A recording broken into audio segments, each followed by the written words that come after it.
commerce or security, you are a collaborator. That means also invariably that we are all not immune from terrorist attacks, because before the attack, there are three things that is taken into consideration: the means, the opportunity, and of course the motive.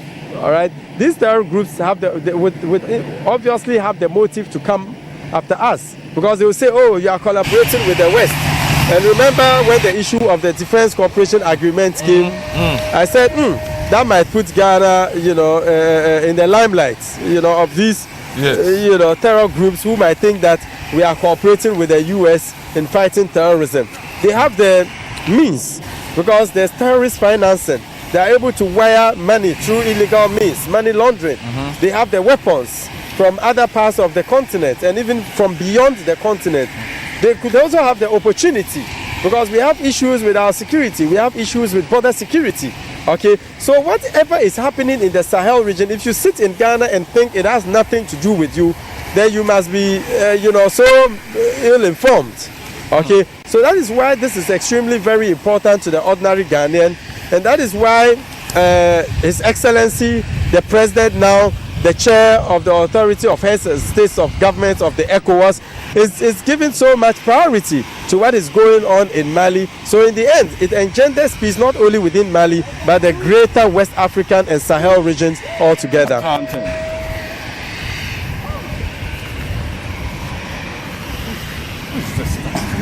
not getting that.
If you just join us once again, this GBC coverage the states of who are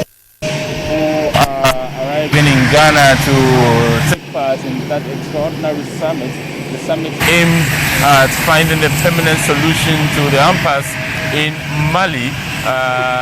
Mali has been in some form of turmoil since April of this year, when a section of that country's population went on protest across the country demanding the resignation of the President Ibrahim Boubacar Keïta. Indeed, he is no longer in charge in that country at the moment, but there are proposals for a civilian government to be formed, but the military insists in that country that the military will be in charge for a transitional period of 2 years, after which they will restore civilian rule in that country. These are some of the issues that is at hand, and the ECOWAS Heads of State are here to try and find a solution to that. Already also in the country is the special representative of the Secretary General of the UN to Mali. He arrived in the country yesterday, and he will be joining the Heads of State as they try to find a solution to the problem in Mali as well. With me, Adib Sani is a security analyst. He's also an international relations expert. So, to the extent that sovereign countries and what happens within those countries cannot be determined by other countries, how far can any conversation here travel within Mali? You know, already ECOWAS has imposed sanctions on Mali, and it is really crippling their economy that is already crippled in the first place. So it is extremely difficult. It will be extremely difficult for any government to rule with those sanctions in place. And you know, when ECOWAS places sanctions, in the end, AU will place sanctions, and other partners, including the EU and other individual European countries and perhaps the US, would also impose sanctions. And you know, no country can live like an island. No country can be self-reliant. There's always the need for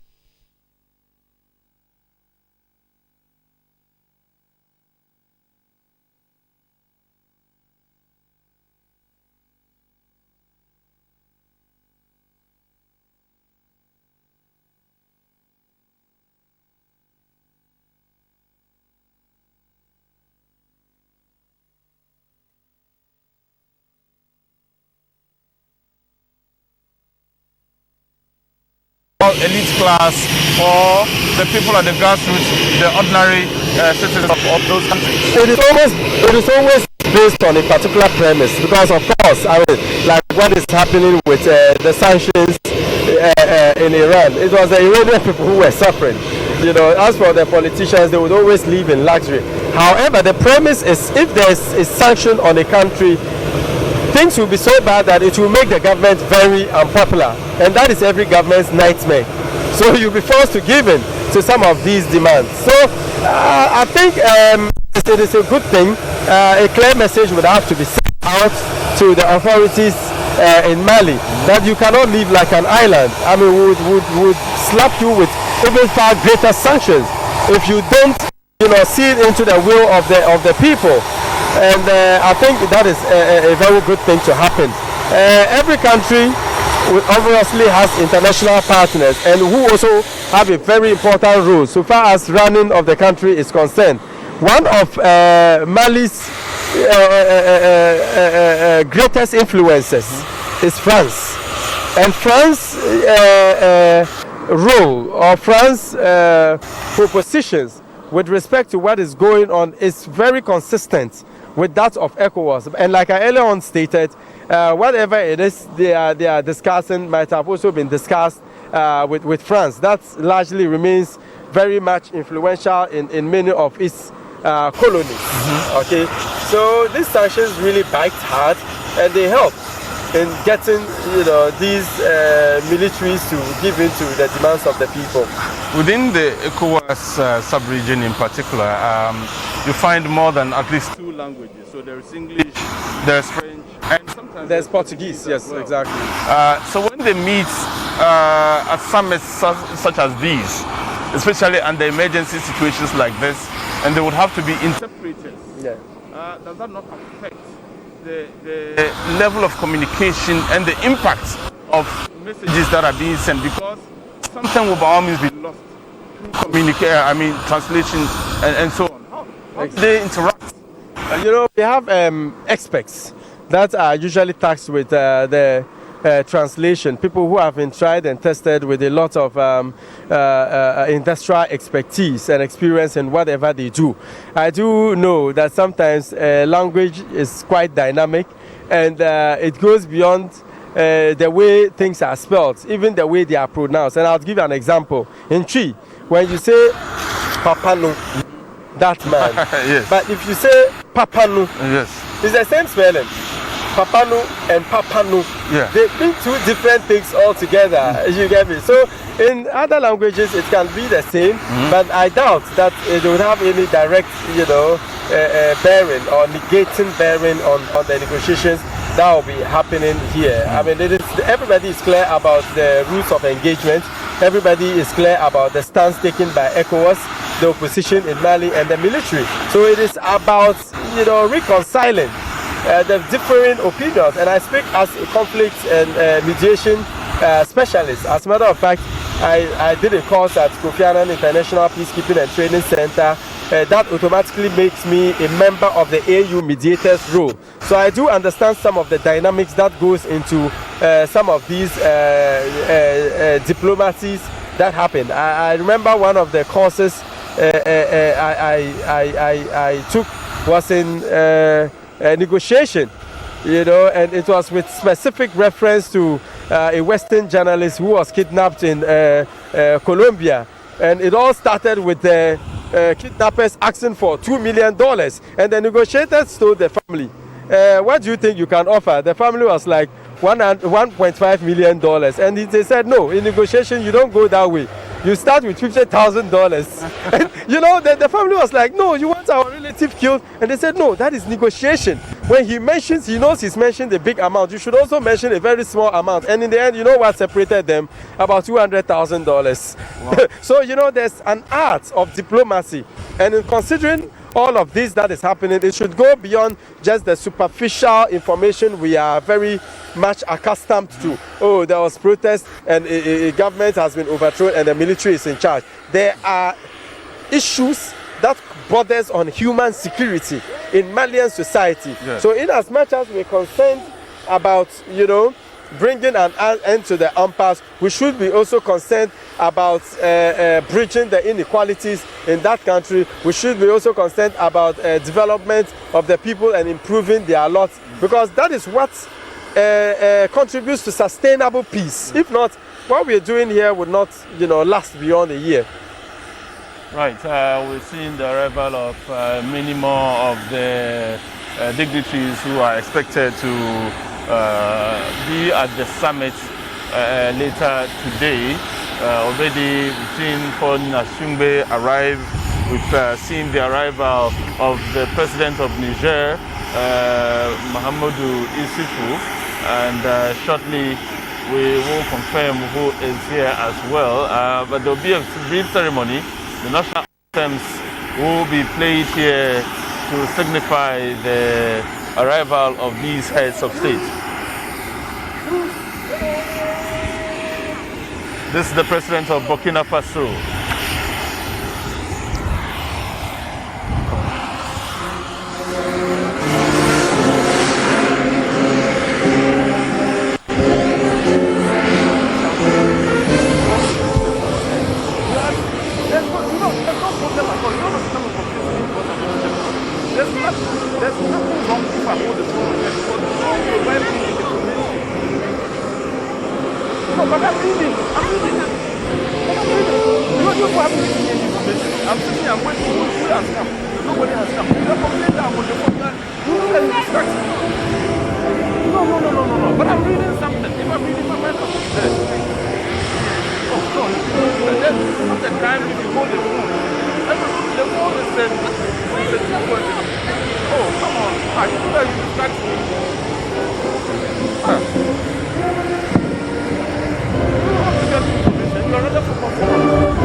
national anthems.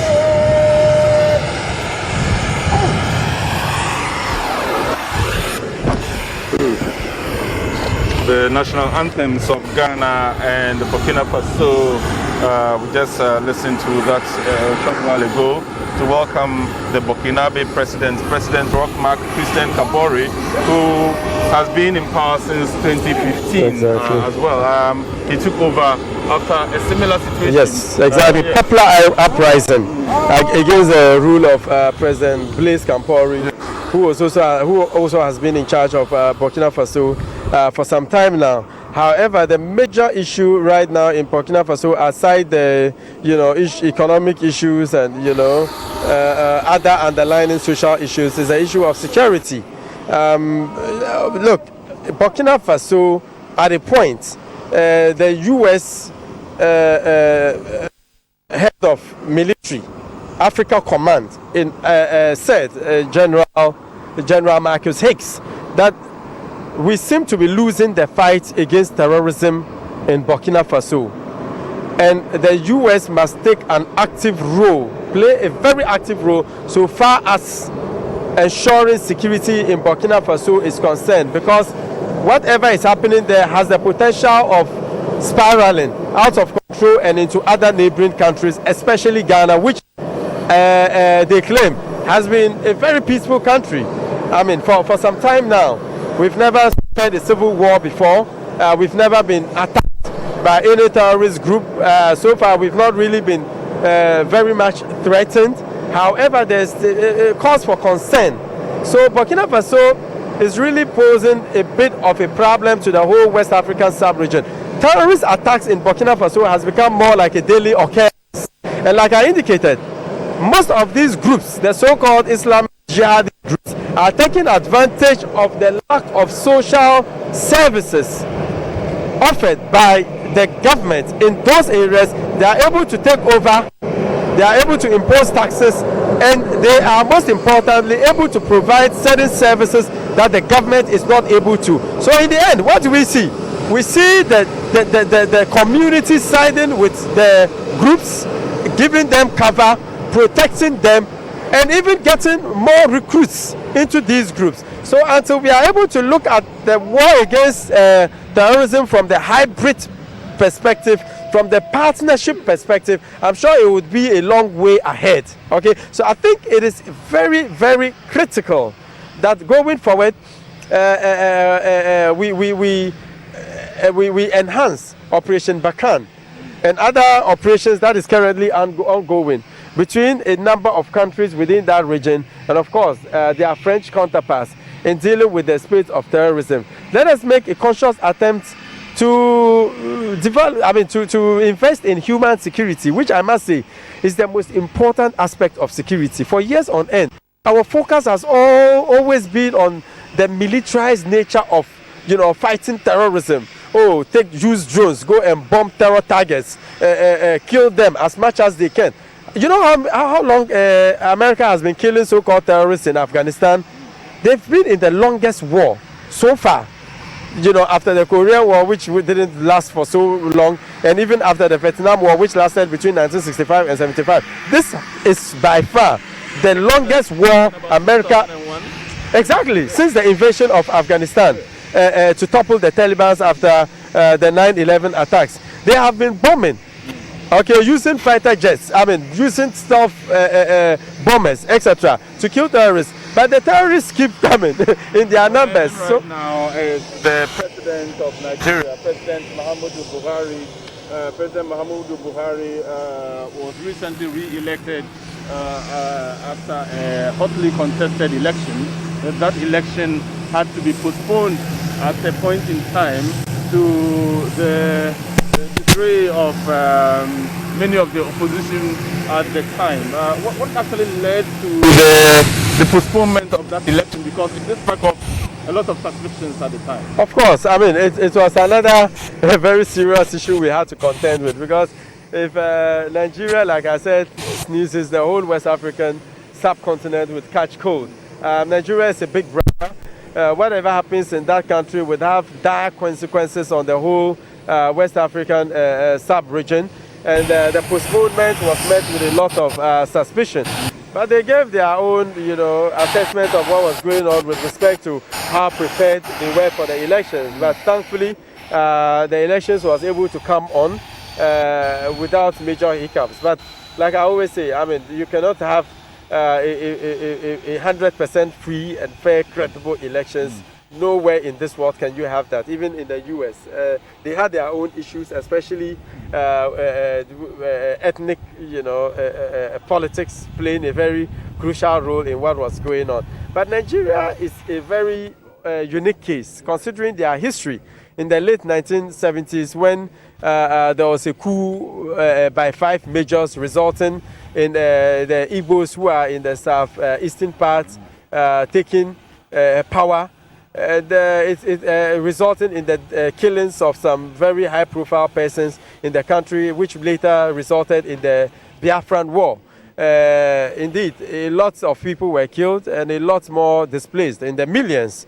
They are still reeling from the effects of that war. I have followed it keenly. I've read a lot about it. And at the height of the war, after the Nigerian authorities took over, the Nigerian government, which was led by Northerners, took over the Kachina market, which I understand was the biggest market in West Africa. There was an ambush of Nigerian soldiers in a town called Abagana, resulting in the deaths of well over 2,000 Nigerian troops.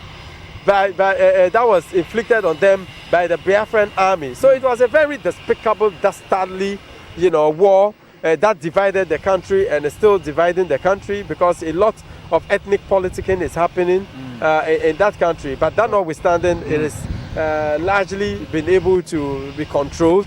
And so far, I think, even though they have their challenges, because Nigeria is competing with India with the highest number of people living below the poverty line. There was this information points to the fact that there are well over 80 million Nigerians living on less than $1 a day. And considering the fact that they are competing with India shows how dire the situation is like in Nigeria, because India has, a lot more people than Nigeria, with a population of about 1.2, 1.3 billion people. So if they are competing with Nigeria over the largest number of people living below the poverty line, should tell you how serious the issue is in Nigeria, considering the enormous, natural resources they have, the petrochemical industry, and all that. So that points to a number of issues, including corruption in that country, which needs to be addressed. From the Nigerian High Commission, as well as from the Ministry of Foreign Affairs here in Ghana, by the aircraft to welcome President Muhammadu Buhari to Ghana to attend the extraordinary ECOWAS summit, and there he will step out shortly from the aircraft. President Buhari running his second term in Nigeria.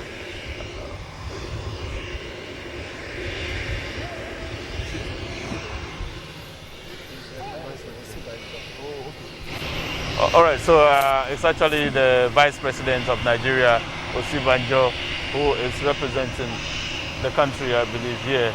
Let's confirm, though. Who confirmed that we still have some dignitaries coming down from the plane, and when we confirm, we'll let you know.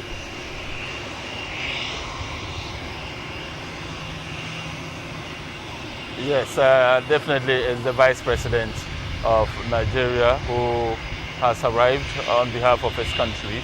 Nigeria, and it's significant that Nigeria is taking part in this summit as well, because when the Yahya Jammeh regime refused to hand over power, Nigeria played a significant role in restoring sanity to that country. Nigeria has always played a very crucial role. I remember when Tijan Ahmed Kaba was overthrown in Sierra Leone, the Nigerian forces under the ECOWAS national played anthem a very important role.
the Nigerian Vice President representing President Muhammadu Buhari here at the extraordinary ECOWAS summit to address the issue in Mali.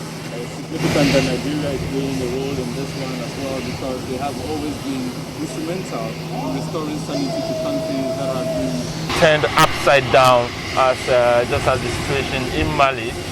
But Nigeria has its own internal problems to deal with. Quite apart from the economic issues you raised, Nigeria has had to deal with the insurgency of Boko Haram for many years. President Buhari promised ahead of the 2011 elections to deal completely with that. Has he been able to deal with But some of us who have been following the security situation in Nigeria, we knew. I mean, it was just a campaign promise. The elections in 2014, which exactly. I mean, we knew it was just an election promise. I mean, there was absolutely no way Boko Haram could have been defeated without certain structural changes on the ground. And we still have the good old issues with respect to corruption within the military, with respect to lack of motivation on the part of military personnel, and also, most importantly, the source of the weapons and funding for these groups, which some have contended is coming from certain prominent people within Nigeria. I was on a course some time ago, and one of my colleagues is a Nigerian law professor, and I asked him, how come Nigeria, with the most powerful military in West Africa and one of the most powerful militaries in Africa, is not able to, just clear Boko Haram completely? And he said corruption. That is their major issue. And there's a similar issue, unfolding in Mali, where there are situations where the military, they desert. Some of them, just put down their weapons and go home because they feel what is due them is not paid them. They don't have the logistics. They don't have support from other important stakeholders like the politicians. So there's more morale. As a result, they are not able to deal with the insurgency effectively. Secondly, a lot of the communities, especially in the northeastern parts of Nigeria, very much are in bed with Boko Haram. They give them the shelter, they protect them, they cover up for them. Okay, so if they are able to make an attempt to restore some level of governmental control in the northeastern parts of Nigeria, I'm sure they will be ending up, winning the hearts and minds of the people. But the unfortunate thing is, when this whole Boko Haram menace started, the way the Nigerian authorities handled it is what culminated into the whole Boko Haram thing that is posing a security threat to not just Nigeria, but the greater, West African sub-region. I remember Yusuf Mohammed, the founder of Boko Haram. He was just a preacher. They were not an armed movement. But at a point, Abdul, they were on a funeral, even though he had very strong views on Islam and all that, he was under the radar of the authorities. But they had a funeral, they were taking one of their own to their burial grounds. Then it became violent. Some members of Boko Haram were killed. Then immediately they also decided to take weapons. But the government still didn't handle it well. They sent troops to northern Nigeria to quash the insurgency. Unfortunately, many of these soldiers were not well trained. Many of them were not ethical enough, and they were actually murdering, engaging in extrajudicial killings in broad daylight, in front of police stations, in front of army barracks, in the full glare of the public. So it played to Boko Haram's advantage, which always had contended that, the Southerners are against us. They want to kill us. So immediately they deployed Southern soldiers to the northern part, and they engaged in those activities. We had Boko Haram getting a lot more recruits. You see, so from the onset, the way it was managed didn't help the situation. But now one of the biggest issues they are dealing with is the fact that they are operating from the Sambisi forest, which is extremely vast. So vast that they hit and they run. And in warfare, it's called asymmetrical warfare. It is not two states, actors meeting head on and slugging it out themselves, okay? But this is got with a state actor against a non-state actor. So it becomes extremely difficult, because that is what the Vietnamese used against the Americans during the Vietnam War between 1965 and 75. When the Viet Cong, they hit and they ran into the forest and they were digging tunnels. And you know, Vietnam was divided in between South and North Vietnam. South Vietnam, the capital was Saigon, which was controlled by the West. And North Vietnam were the communists, the Russians, the Chinese, and their capital is Hanoi. Okay, and now Saigon is now become Ho Chi Minh City since the defeat of the Westerners in that part of the country. So they hit and it becomes extremely difficult for you to control such a situation. And that is exactly what the Boko Haram insurgents are doing. They come in, take over a village, ransack it, kill as many people as they can, and run back into the Sambisi forest. And it's always very difficult to follow them because the people understand, the Boko Haram insurgents, they understand the forest than even the Nigerian military. Admittedly also, post-2015, the reports of Boko Haram and its violence is not as much as pre-2015. Is that to suggest that at least there has been some progress made in the fight against the terrorist group? I don't think there's been progress because at the point you become fatigued with reporting. You get me? I mean, a situation that is so generated so badly to the extent that terrorist attacks are almost a daily ritual. At the point, I mean, there will not be so much attention given to it. The situation is still bad, especially in the northeastern part of Nigeria. They are able to successfully stage attacks against civilian targets and even against, military targets. When they come into a town, the military run out of the towns with their tails between their legs. I mean, so that shows how potent they've become over the period, and I think there's a lot more work the Nigerian authorities need to do so far as defeating the insurgency is concerned. Focus on the next arriving head of state to attend the ECOWAS summit, the extraordinary summit, which is being hosted here in Ghana. Remember, Ghana President Akufo-Addo is the chairperson of the ECOWAS at the moment. He was elected a couple of weeks ago, and he has swung into action to bring finality to the problem currently in Mali, which is why all the leaders of West African countries, the ECOWAS member countries, are here to attend this summit. Arriving right now, the President of the Republic of Cote d'Ivoire, led by President Alassane Ouattara. He's been president since 2010. This is the 10th year of his rule, and we took one power following similar circumstances in his country. But it doesn't appear that much has changed because it does appear he is back to the very things that he spoke against. Exactly. The Ivorian issue was quite dicey, and you remember that is what gave rise to the Diufiasem mantra, when a lot of Ghanaians were calling on then President Mills to intervene. But in the end, he said Diufiasem. That became very popular with Ghanaians and is still used to date. Prior to their elections in 2010, there were concerns about identity issues. And when we talk about identity issues in Ghana, people don't take me serious. They don't take us serious, but we know the effects it has on every country, especially from past experiences within Africa. Issues of identity, issues of people feeling they are not part of the process and they are left out. It becomes extremely serious.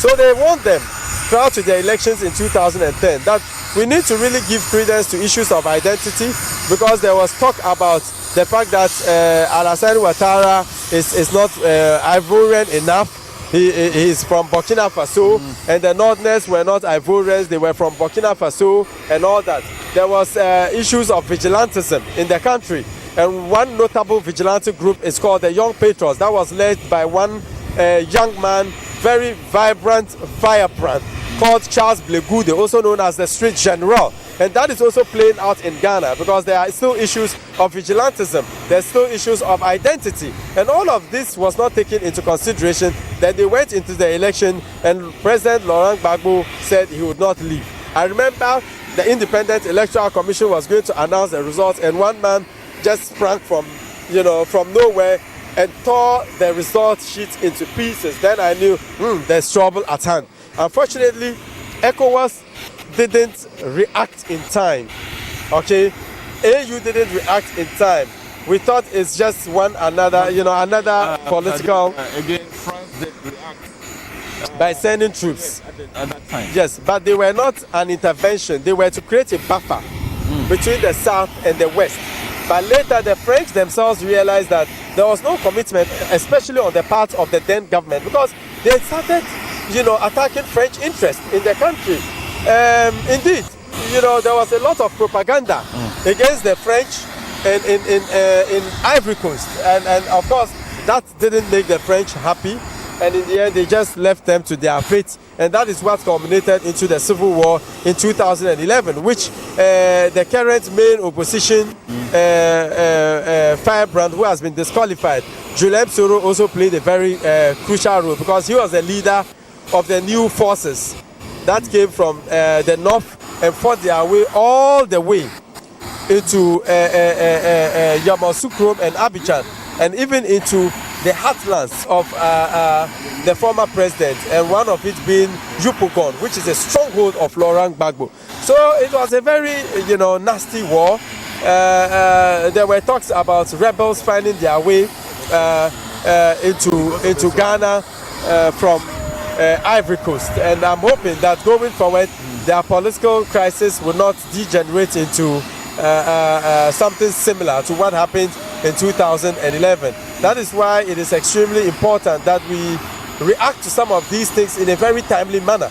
But usually there's a tendency of us waiting at the regional and sub-regional level until things get out of hand before we start organizing extraordinary summits. So at the initial stages, like it is happening in Guinea, like it is happening in Ivory Coast, we give it the attention it deserves, so it doesn't degenerate into violence.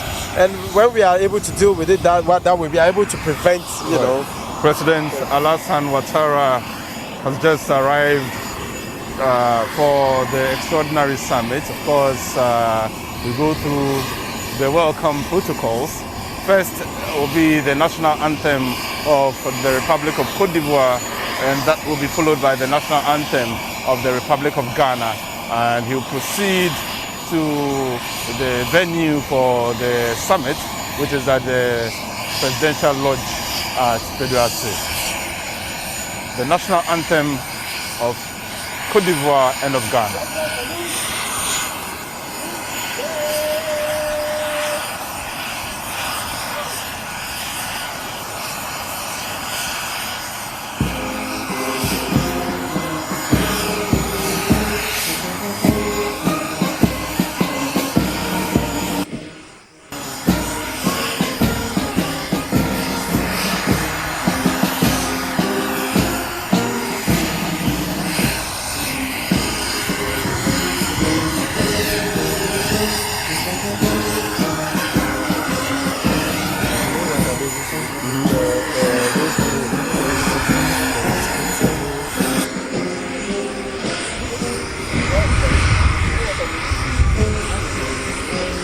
All those involved in the Vietnam War, the Biafra War, and you're able to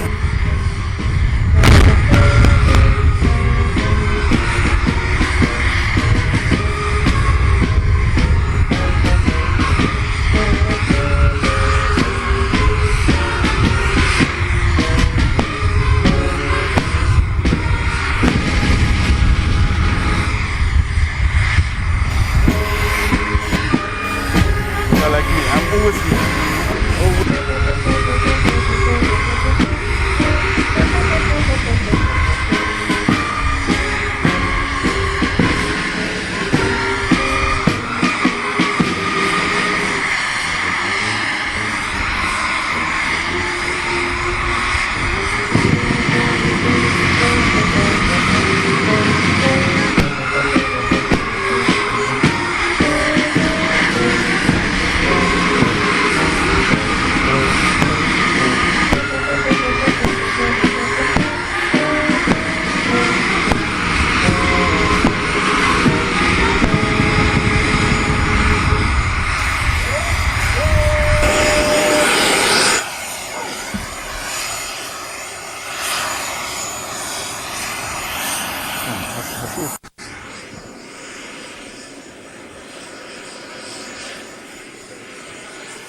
All right, so the President of the Republic of Cote d'Ivoire, Mr. Alassane Ouattara, has just arrived in Accra and will soon make his way to the Presidential Lodge where the extraordinary summit will take place. Just landed. So Mr. Ouattara is one of those African leaders who has also asked for an extension through some constitutional amendments, just so he stays a while longer. What else do we know about him? Well, he has succeeded, as a matter of fact, in getting the constitutional amendment in full force, because that amendment has succeeded in disqualifying his main challengers. The former leader of the new forces at the height of the conflict in 2011, Julian Soro, who is posing a bit of a nightmare to his rule, and of course also has succeeded in disqualifying former President Laurent Gbagbo from contesting, based on a very straightforward provision that if you are an ex-convict, if you've ever been found guilty of an offense, you are not qualified to stand. And we know full well that President Laurent Gbagbo was imprisoned at the International Criminal Court, even though now he's been released but on certain terms. Julian Soro was also at the point found guilty of embezzling state funds and was sentenced to 20 years in prison. And so these two main challengers cannot contest. However, the only potent force remaining is Konan Bedie, who is a former prime minister under then President Laurent Gbagbo. And this is really creating a bit of a problem, political problem in that country, and it's posing a security issue as well. But we're hoping that in the end there will be an amicable solution to what is going on. Right, so this is where it all ends, based on those who have arrived so far. President Akufo-Addo has arrived, and so has the others who are the President of Burkina Faso already, the President of Guinea has been here, and Nigeria, and they are all here to attend the extraordinary summit. Adib, so what do you expect to be the outcome, very briefly, before we wrap it all up?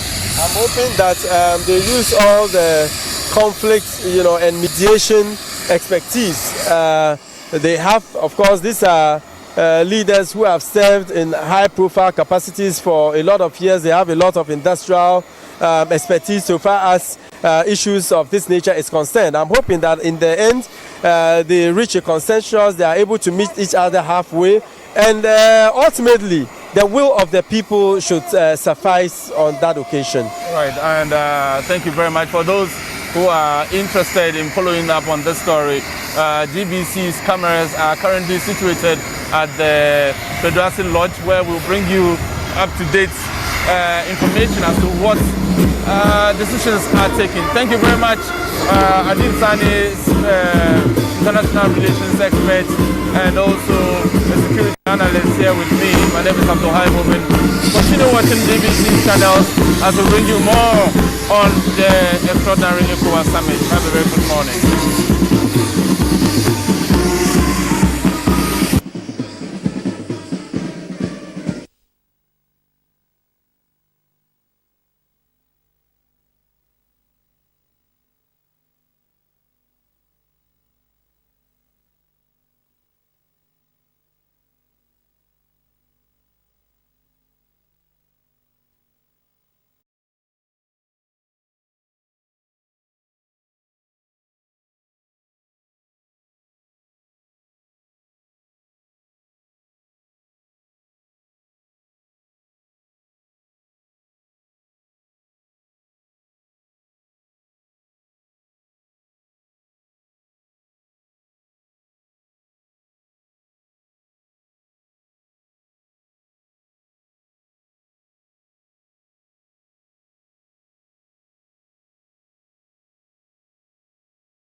Let's tell our stories, and let's watch and listen to our stories.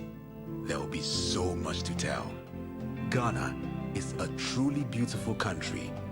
Be Ghana.